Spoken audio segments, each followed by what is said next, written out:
From this point on, Tel El Amarna began to mirror Akhenaten's dream, but the shadows were closing in, threatening to extinguish its light.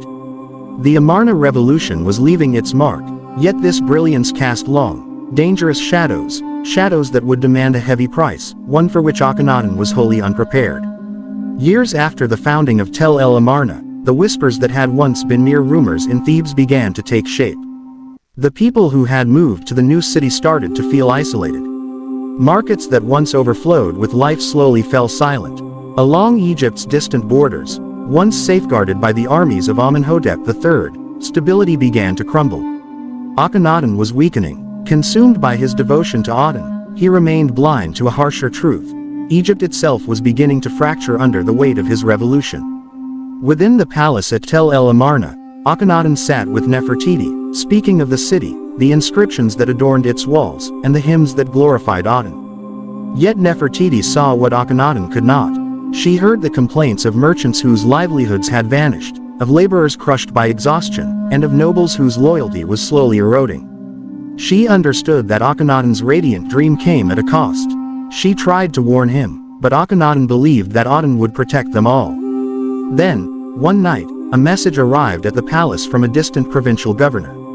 It carried alarming news. The Hittites, Egypt's enemies in the north, had begun to strike the borders.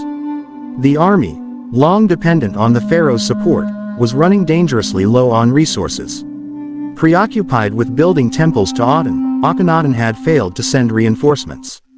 He trusted that Aten's light would shield Egypt, yet the borders were collapsing, and lives were being lost.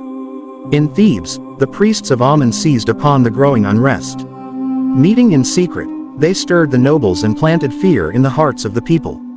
They claimed that Akhenaten had angered the gods, and that Egypt would suffer for his heresy. Their words spread through the marketplaces. Tales of disease in the villages began to circulate, of the Nile's failing floods, of a divine curse poised to destroy the land. The people who once regarded Akhenaten with awe now looked upon him with fear. At Tel El Amarna, Akhenaten struggled to hold on to his dream. He stood within his open temple, raising his hands toward the sun, praying to Aten. Yet even there, whispers reached his ears. The inhabitants spoke of food shortages. Merchants were abandoning the city for Thebes. Even those closest to Akhenaten began to question his vision. Only Nefertiti remained at his side, striving to preserve the unity of the family and the fragile coherence of the dream. One evening, Akhenaten stood on the banks of the Nile, watching the moonlight shimmer across the water. Nefertiti stood beside him in silence, her eyes filled with quiet pain. She knew that the revolution which had begun in brilliant light was slowly dissolving into shadow, and that its end. Small rebellions erupted. Nobles began to ally themselves with the priests of Amen, and the people slowly started to lose their faith. With a pharaoh's pride, Akhenaten showed no weakness. He stood firm, like a rock, shielding himself from the truth. Yet the truth could not be avoided. Egypt, once strong and secure under Amenhotep III, was beginning to weaken. Its borders were threatened, trade faltered, and unrest spread among the people. Akhenaten, who dreamed of a unified Egypt bathed in the light of Aten, failed to see that his vision was tearing the nation apart from within. During those years, shadows gathered around him. Even as he ruled from Amarna, the priests in Thebes were plotting their return. The nobles waited patiently for Akhenaten's moment of weakness. Even within his own city, doubt began to take root. People whispered among themselves. Was Aten truly the god who would protect them, or had Akhenaten betrayed the ancient gods? In Tel El Amarna, beneath the light of Aten, Akhenaten struggled to preserve his dream, but he was paying a heavy price, one that would alter the course of Egypt forever. At Tel El Amarna, where the light of Aten once illuminated Akhenaten's vision, shadows now gathered thickly. It was as though the heavens themselves were preparing for the final chapter of the pharaoh who dared to defy the gods. Nearly 17 years into Akhenaten's reign, Tel El Amarna, built as a monument to Aten, began to lose its brilliance. Streets that had once teemed with life fell silent. Markets emptied of merchants. The people who had once believed in Akhenaten's dream now regarded him with suspicion. Egypt, once strong under his predecessors, had grown weak, its borders under threat, its people divided in heart and spirit.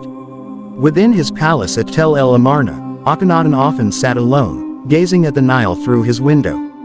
His face, once filled with hope at the dawn of his reign, now bore the deep marks of weariness. Nefertiti, his shield and his light, began to face questions from those closest to the throne.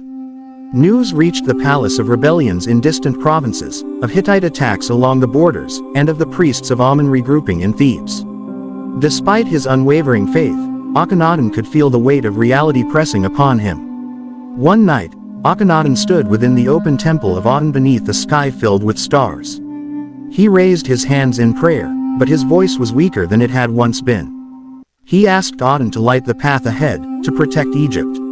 Yet even in his own city, the people were drifting away. Workers abandoned Tel El Amarna, returning to Thebes in search of safety and stability. Nobles who had once supported Akhenaten began to conspire in secret, and even his closest confidants questioned whether Aten was the god who could protect them in these final years. Akhenaten's health began to fail. The reliefs that once depicted a powerful pharaoh now portrayed a frail man, his face elongated, his eyes sunken. Rumors spread throughout Egypt of an illness afflicting the pharaoh, signaling that the end of an era was drawing near.